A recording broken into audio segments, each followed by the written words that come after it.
Well, good morning. Thanks for being here this weekend. My name's Ryan, campus pastor here of our Akron East campus of Grace. And if we've never met before, I'd love to meet you. And thanks, of course, for being here in the room. Thanks for watching online if you're watching that way. And I want to just point out a handful of things before we jump into the conversation today. Thank you, first of all, if you have jumped in on the Christmas Bags initiative over these last handful of weeks. And we did say that they were due today, and many of you have brought those back. Appreciate that massive response from you for doing that. And so those are, by the way, just by way of reminder, those are gifts that are going to higher middle school students. We want to put a gift in every student's hand. We're working with another church or two in the area. Arlington Memorial Baptist Church and us are taking the lion's share of that. And you have responded in a powerful way. And I just want to encourage you, if you forgot your bags, it's not the end of the world. You can bring them back even up to next week if you forgot those. And also, if you missed out on the opportunity, we do have some left. We have a little chunk that are left. If you want to donate and help us kind of finish that project out, you can do that. You can just donate right through the app if you want to. Or if you want to grab some more bags, fill those up, and return them next week, you can do that as well. But we love the opportunity to put a gift in every student's hand this Christmas, and I love to be able to do that. So help us finish that project out, and thank you for jumping in on it. Also want to let you guys know we have published our Christmas service times now, and those are available and out. And so make your plans as you look forward to Christmas Eve, which is only 20 days away, actually 19 days away.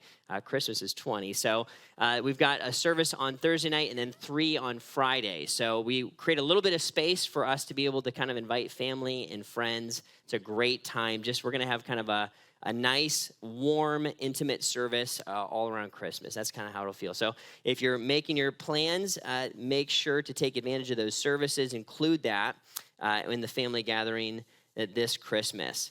We'll be talking about this over the next handful of weeks, but as we approach kind of that Christmas season, it's timed up a little bit strange this year. So we're going to celebrate Christmas Eve, and then we're not going to have a Sunday morning service on, I believe it's the 26th that week, right? So it's a little bit different than usual. Make sure to pay attention to that so you don't show up here and no one's here, right? So that's going to be coming up here in a few weeks.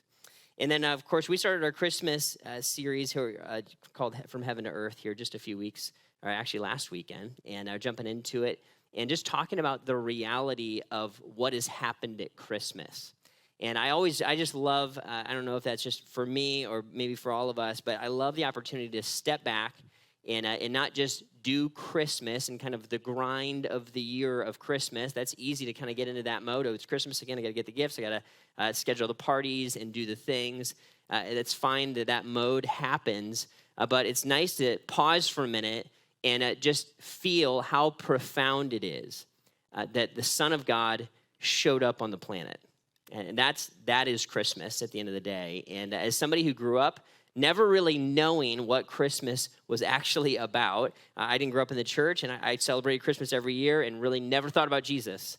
I never thought about his birth. I thought a lot about Santa and presents and anticipation of opening those presents and being with my family, right? And all that stuff is fine and good. Nothing necessarily wrong with it. But I never really thought much about Jesus and the profound act that God committed through Christmas, kind of the stamp and commitment of his love and his faithfulness and his desire to be with us when he came from heaven to earth. And we wanted to spend some time kind of looking at that and looking at the reality of that. And last week we talked a lot about kind of the anticipation of that, the hope that was building as people looked forward to Christmas so many years ago, all throughout history, really. And what we want to do today is begin to look at some of what Jesus brought with him when he came here. When he showed up on the planet, with Jesus came hope and joy and peace and love. And we're kind of taking some time to look at different aspects of what would become a reality for us because Jesus showed up, right? And the gift of Jesus brought with him, right, these other aspects and gifts that we get to enjoy in a powerful way. So last week we talked about the Messiah, right? The reality that there's an anointed one that was supposed to come, and that would, of course, be Jesus. And all throughout the Old Testament, as people look forward to Jesus coming, there'd be descriptions of what he would be like and what he would do and promises about what he would bring. And here's one of them we looked at last week. We want to dive a little bit deeper, of course, into some of these ideas. In Isaiah 9, 6 through 7, it says, "For to us a child is born, to us a son is given, and the government will be on his shoulders, and he will be called Wonderful Counselor, Mighty God, Everlasting Father, Prince of Peace." It says, "Of the greatness of his government and peace, there will be no end." So that, right, this Messiah that was coming was going to bring this peace, this government, this leadership, and the peace that he would bring would have no end to it, right? All through this child that was going to be born, the son that was going to be given. And peace in the Old Testament and into the New Testament has maybe a deeper idea than what we would maybe think of as peace. I don't know about you. When I think of peace, when I hear that word, I tend to think peace is like, we're not at war. It's kind of like the opposite of conflict is typically maybe what we would think. Peace biblically is deeper than that. It's actually a powerful kind of big, robust idea and experience of life. And here's the idea. Peace, or shalom, is the Hebrew word. It is the presence of wholeness, harmony, and restoration. Wholeness, harmony, and restoration. It's the idea of things being as they should be. Something is being complete, right? It's the feeling of completeness. And in relationships, it's harmony with one another. When we are walking in peace with one another, in shalom with one another, we have relational harmony. We're able to enjoy each other and be free in relationship. There's not conflict or things that are unsettled or undone. To have that situation would be to not be in peace, to not be at peace with one another. And so all throughout the Bible, if you were to scan through and read all of the instances where this word is used, you would find that a lot, that somebody was encouraged to be at peace, to live at peace, to have the blessing of peace in their lives. And what was promised, right, when Jesus showed up, when he came from heaven to earth, is what he brought with him is this peace, this shalom, this harmony, this wholeness, this restoration. In some real way, we're able to live in a peaceful way that we weren't able to live before. And there's a wholeness, there's of course, an experience of life that's somehow now different.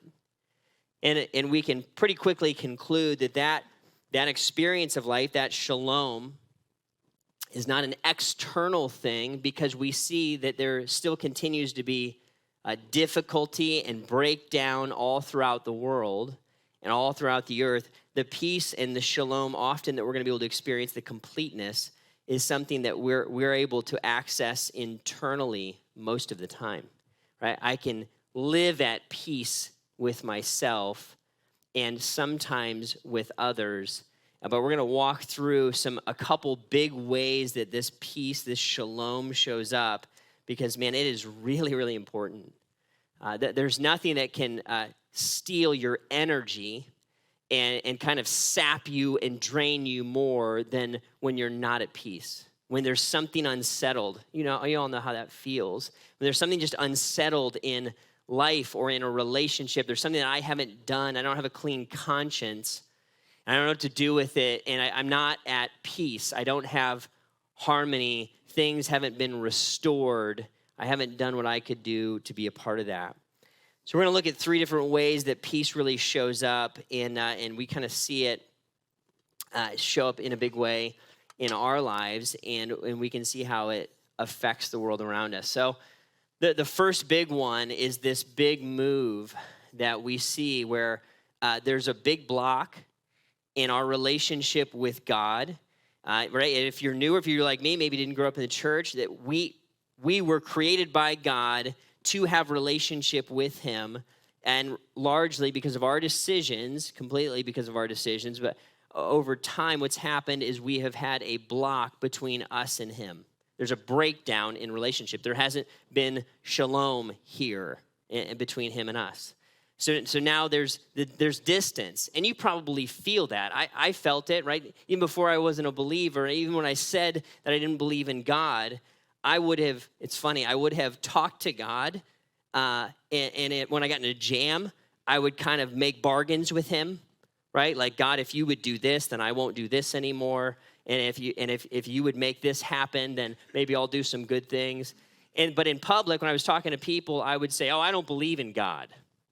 But I would interact with God privately. I'm not even sure I knew that I was doing that. You're like, Ryan, you're crazy. I know, right? It's just kind of what it is. But I think that's how we are. If we're really, really honest, if you got down to like the real honesty of it, all people, when they're in a jam, when their life is at risk, God all of a sudden becomes real. And there's a recognition that I am disconnected from him. And something's not right here. There's not shalom here. There's not peace here. How do I get back to where I somehow kind of know where I should be? Right, so this division exists. And then the beauty of the message of Jesus and the beauty of what began at Christmas is God's big move.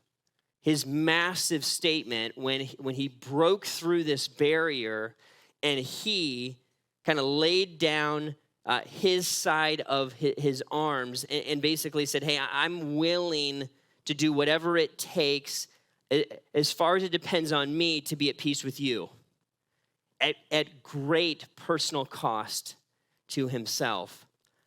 Here's what the Bible would say in the book of Romans. The Apostle Paul, leader in the early church, said this, but God demonstrates his own love for us in this. While we were still sinners, Christ died for us. Unbelievably profound verse right there. You have to let that thing settle for a minute. God didn't just say that he loved us. He didn't just talk about it. He didn't just tell us that he was going to love us one day. He didn't just think about it, theorize about it. God demonstrated his love for us. And he demonstrated it by squeezing himself into human skin, into a little baby. I got to see a little baby this morning on the way in through the lobby. Man, she's beautiful. And I've just got to talk about her for a minute. But I looked at this little child, and I'm amazed, again, that this is how human life happens. When I had my kids, I remember thinking, I can't believe every human being comes into the planet through this process. It's incredible.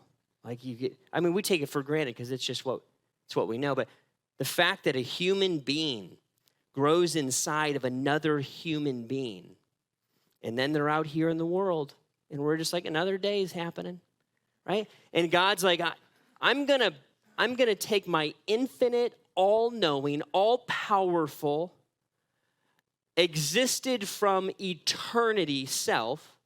I'm gonna put my son in. I'm gonna squeeze him down into this little tiny child, into a son. And he's gonna live in the confines of human flesh.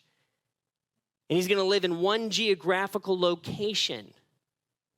And he's gonna put up with the brokenness of humanity. And he's gonna submit himself to not just being one person, but he's gonna be one person in one place at one time in one culture.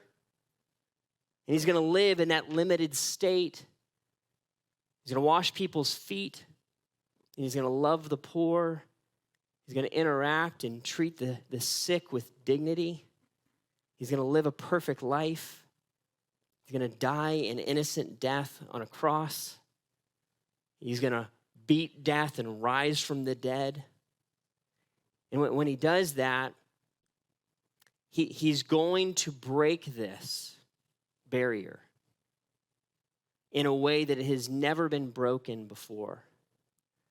And he's going to make something available to us that has never been fully available before. And all throughout human history, when that line began so many years ago, God has been continually making offers over and over and over again. Offers of peace, offers of peace, offers of peace.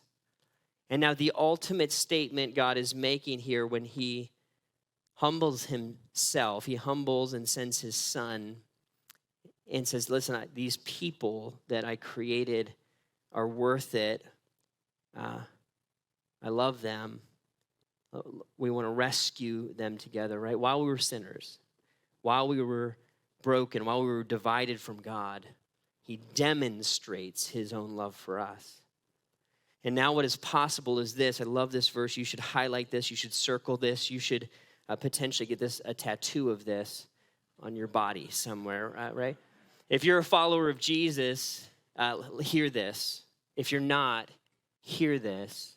This is what's available to you. Therefore, since we have been justified by faith or through faith, we have peace with God through our Lord Jesus Christ. Therefore, since we have been justified, we have been made right with God by absolutely nothing that we have done. There's zero that you and I can do to earn it. But justified, one way to remember it is to hear it or to think of it as just as if I had never sinned. When God looks at me and he looks at you, if you're a follower of Jesus today, he looks at us through the sacrifice of his son Christ, and he doesn't hold me accountable for my sin anymore because Jesus took that for me. Now, if you're following Jesus today and you've made a decision to make him Lord, you have peace with God. Now, today, you have it. You have it. Well, does God love me? Is he for me? I don't know. It's been a while. I did this one thing. I messed it up. I sinned again. I fell off the way. You have peace with God through our Lord Jesus Christ. You have been justified. Right? If you're considering following Jesus, you have to hear that this offer is on the table. And no matter where you have been or what you have done or who you have hurt, how deep the well goes of wrongdoing, all of it has been completely covered and paid for by Jesus. It's what he was doing.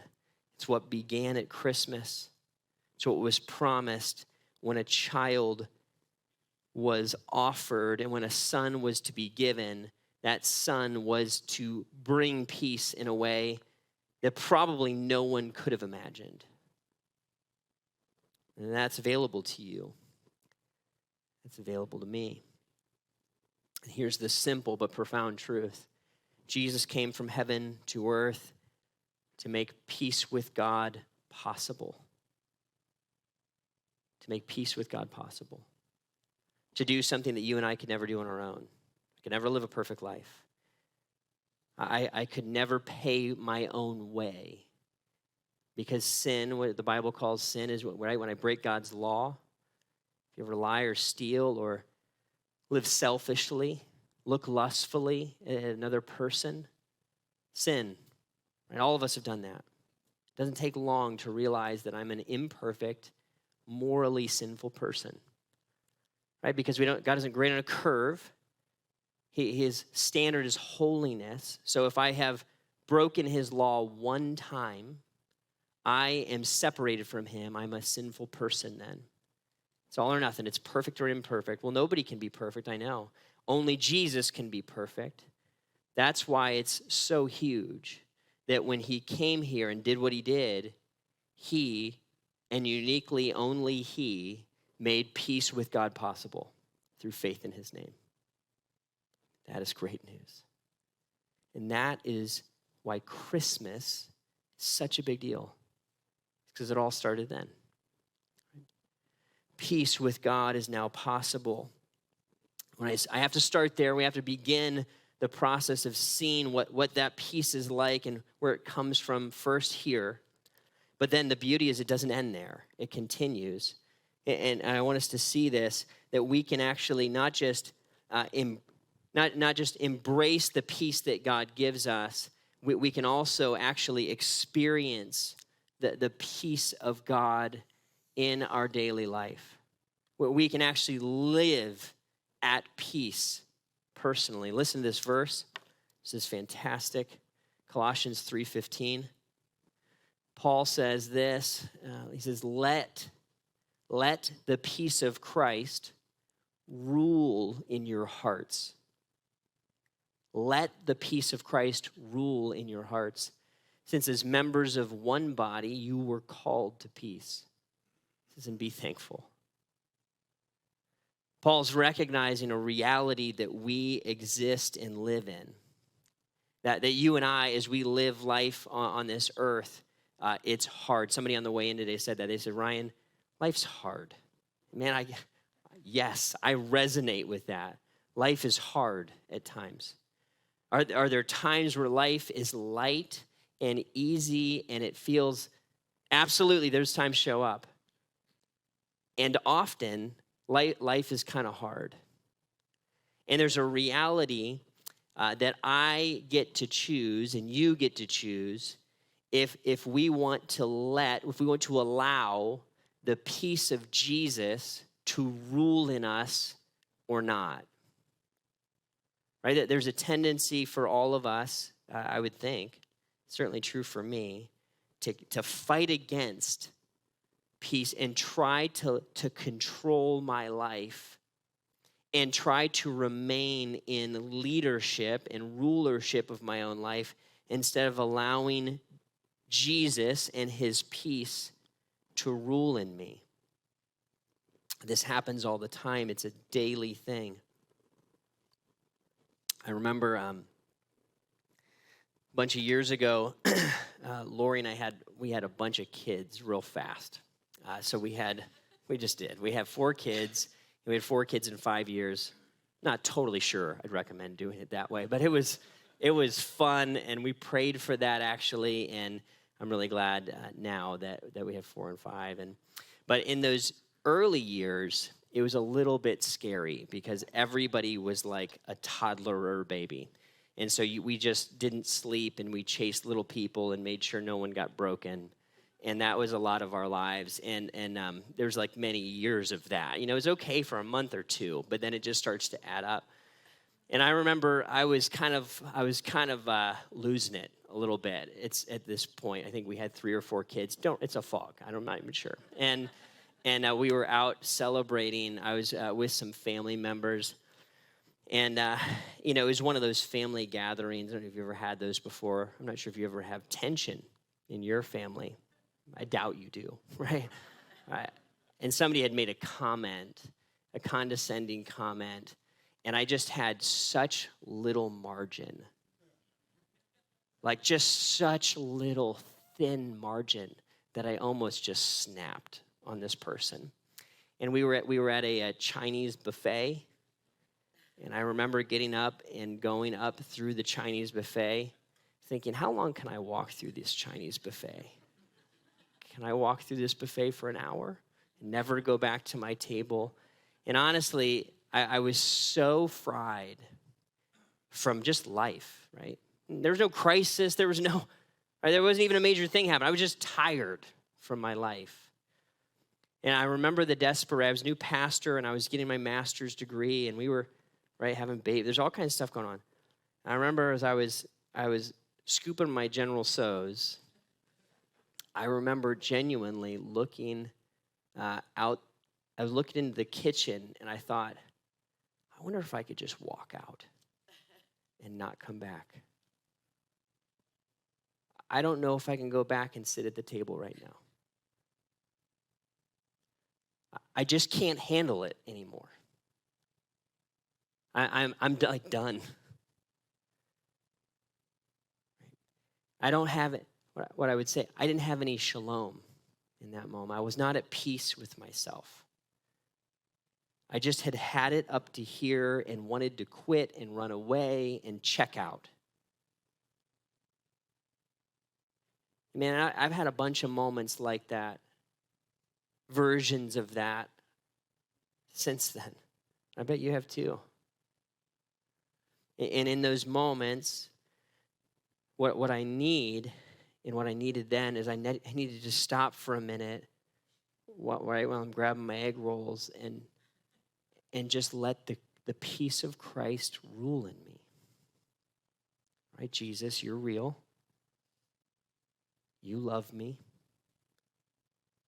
You approve of me, even if that person says another condescending thing to me. You see me differently. I want to let your peace rule in me. I have your favor. I live in your approval. I don't need that. You suffered scorn. You were mocked. I can be mocked. I have a future. I have a destiny that I get to live in. And that's set and it's fixed and it's sure. And there will be my experience of that moment. I can find some peace. Does that increase my margin? Not by much. But enough to get through the hour. You guys, I don't know. At least for me, that's a lot of how life goes. I think by hours and minutes and days we follow Jesus. Not on the mountaintops, not the big high moments. In the grindy, real, I'm not sure if I can make it through this day moments. But when Jesus brought, right, when he showed up to the planet and did what he was called to do, is he gave us the ability to let the peace of Christ rule in us, reign in us. That wasn't available before. Not in the way that Jesus brought it. To know this and to see this, that regardless of circumstances, peace is available. Peace is available. And hear me, this isn't a burden. This isn't a to-do. It's not you better live at peace and never be out of control or God's mad at you. Hear me. Life is going to overwhelm you. And guys, there's many of us that are in a place right now where you're suffering loss or difficulty or distress, and life is hard. The good news is that in that difficulty, peace is here. It's here for the taking. And it will not fix your problems. It will not make it all go away. It will not make your life stress-free. What it will do is it will give you oxygen when you feel like you're drowning. It's the reality. Regardless of circumstances, peace is possible. Can I have peace in the midst of pain? Yep. Can I have peace in the midst of wrestling with anxiety? Yep. Does that mean if the peace of Christ is available that I never need to go to counseling again or figure it? No, none of that. It just means as a general reality of life, strategy number one should be that I recognize that Jesus is with me. Peace is available not as this concept. Peace is available, hear me, as a person. Jesus is with me. His peace is available to me because he is available to me. He's with me in the Chinese restaurant. He's with me when I'm losing it a little bit. The Prince of Peace is there. Right? And now we have the ability to live life with him. And with him comes his peace. Regardless of circumstances. In the high times, in the fun times, in the light times, I can lean into peace and know, even if these go away, I'm going to be okay. In the dark and the dreary and the anxious and the questions, peace is available. Right? It's not a burden. It's not a have to. It's a get to. And it's an offering of an experience with Jesus that is deep and wonderful and profound. Now, God moves towards me and offers me his peace. I get to experience that peace here on the planet. in a way that is unique and is supernatural. Right? That's beyond, the Bible would say that it's beyond understanding. And the wonderful thing is that it doesn't have to stop there. I then become also an agent of peace, an agent of shalom to others. Right? When I recognize that God has given me his peace, that he's moved towards me, and now I can, in small and imperfect ways, I can live in peace more and more, experience the shalom of God more and more, and let his peace rule and reign in me. Now I have the ability to move towards other people and begin restoration or forgiveness or simply just not picking the fight. I can extend peace to others. Paul says it this way in Romans: if it is possible, as far as it depends on you, live at peace with everyone. If it's possible. Is it possible? Not always. It's not always. Some people just don't want any peace, okay? And that's going to be the case. But as far as it depends on you, as far as the things that are in your court to own, be at peace with everybody. What's in my court to own? Right? When we go to Christmas this year, when we go to the family gathering, what's in my court to own? Well, do I need, how about I'm not the one that throws the political grenade into the family room this year? We could make that decision, right? That's a call to make. As far as it depends on me, how about when somebody else throws their grenade, I can make the decision to not engage, right? I could change the subject. I could find that as a great time to go get a Christmas cookie, right? I don't have to lock horns, with Uncle Ron or whatever. I could just look the other way and say, I bet there's going to be a different conversation in 15 minutes. As far as it depends on me, be at peace with all people. What if I went into the family gathering or into the day tomorrow and I didn't look for this person to give me peace? I went in full of peace. I went in not needing the approval of someone else. I went in not needing you to think that I'm something. I went in full because I went in with Jesus, and now I have the ability to offer peace to you, shalom to you, restoration, harmony to you. I see you differently, can love you differently. I start to build up a little more margin to be able to interact differently.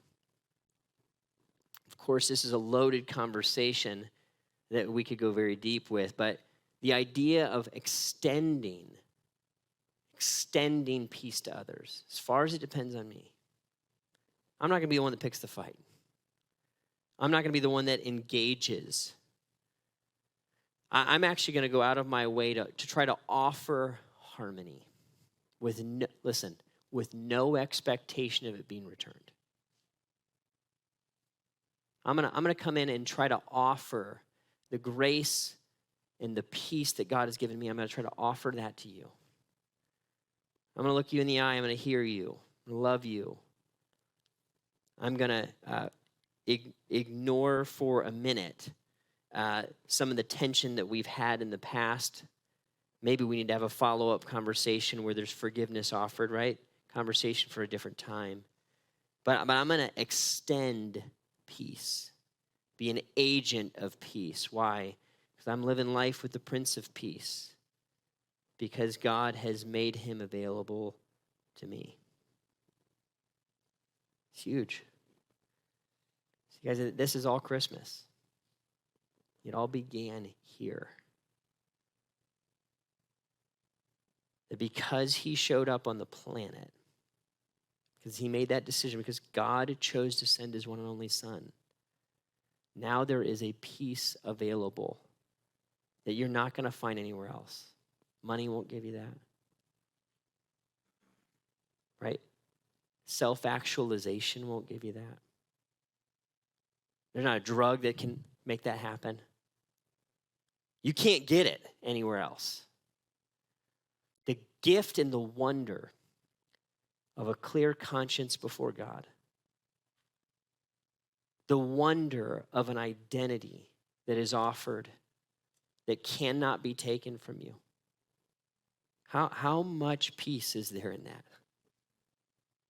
How much peace would our kids enjoy if they knew that? How much peace would there be in marriage if we both knew that?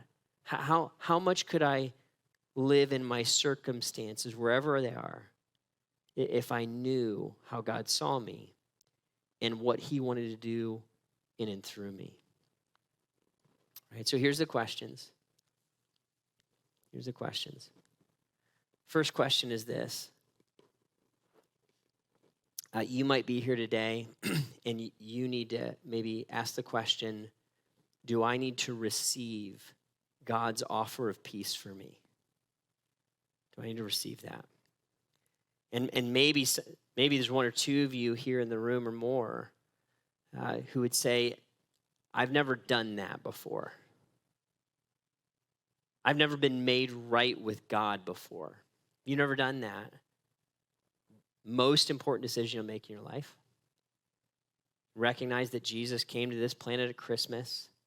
He lived perfectly, did something you could never do.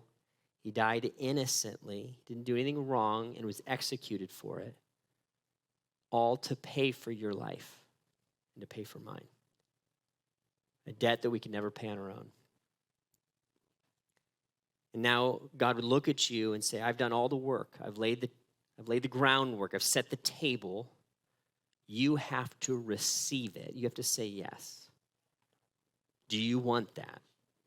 Do you want to be made right with me? Do you want a relationship with me? What you need to do is recognize that you've done wrong, recognize that we're separated, and say yes to Jesus. Make him your Lord. Choose him. Some of you need to make that decision for the first time, and you need to do it today. You've never done it before. You've been around it. You've heard it. Grew up in church. And you know that you don't have it with God. And what he's calling you to is peace, first with him. For you, that is the decision to make. And there's a bunch of us here in the room where peace with God, we might hear that and think, oh, I have that. I'm right with God. I'm good. I prayed the prayer. I made the decision. I know. But in your experience of walking with God, even though you've said yes and Jesus is your Lord, you would confess that with your mouth. There's distance here. And you would long, if you were honest, to have a closer relationship with Christ, but there's something between you, a sin that needs confessed. There's not shalom in your experience of walking with God.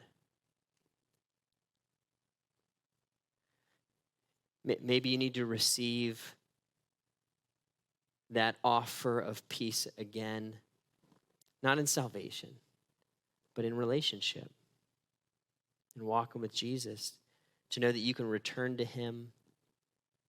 Just like you came to him the first time, you can come to him again and experience peace with him in a fresh way.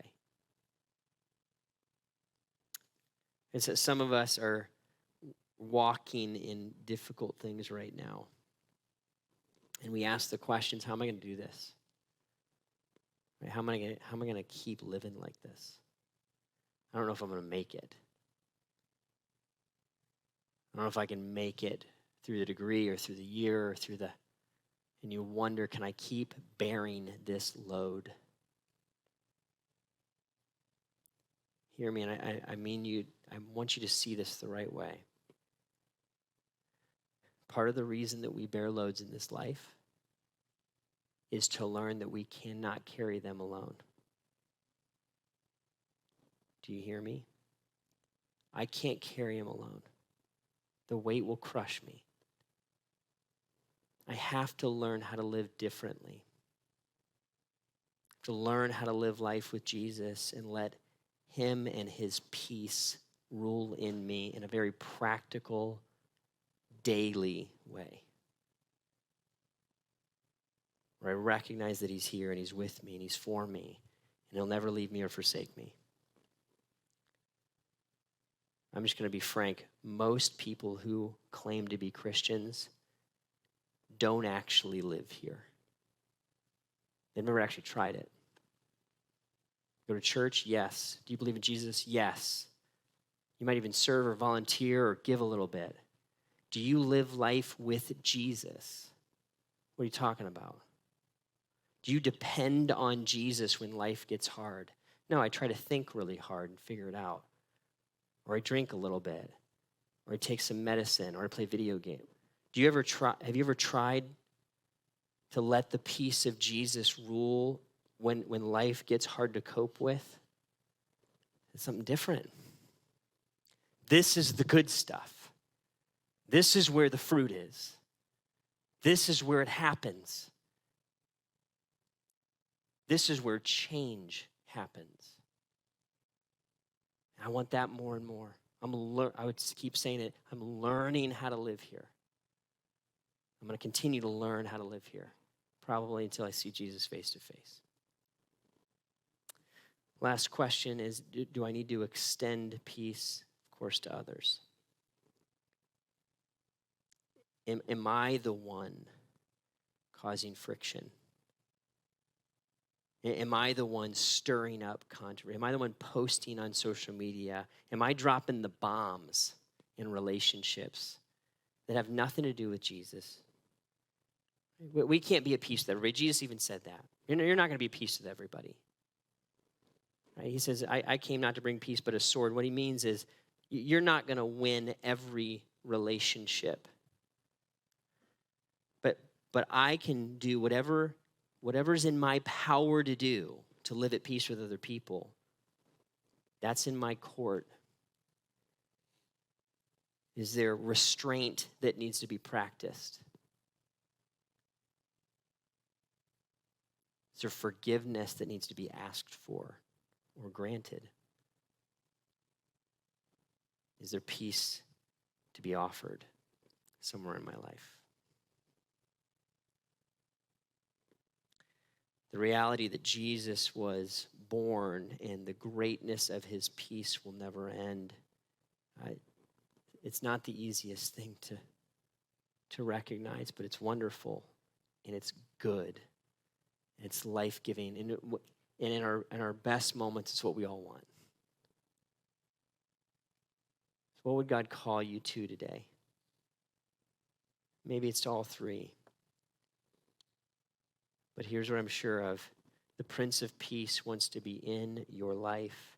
He wants to live life with you. He wants to change you from the inside out. The band comes up and we sing and we worship.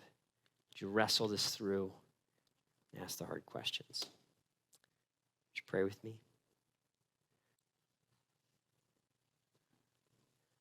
Father, I again want to just come to you in gratitude.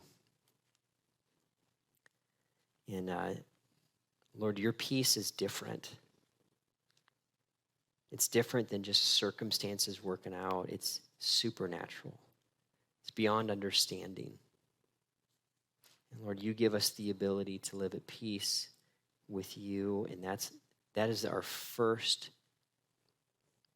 and most mind-blowing realization, that we can have peace with God today. Lord, help us to stand in awe of you, and we ask that you would change us, mold us, cause us to live in joy, in peace, and hope, because you came here, Jesus. You came from heaven to earth. Meet us here, Lord, even now.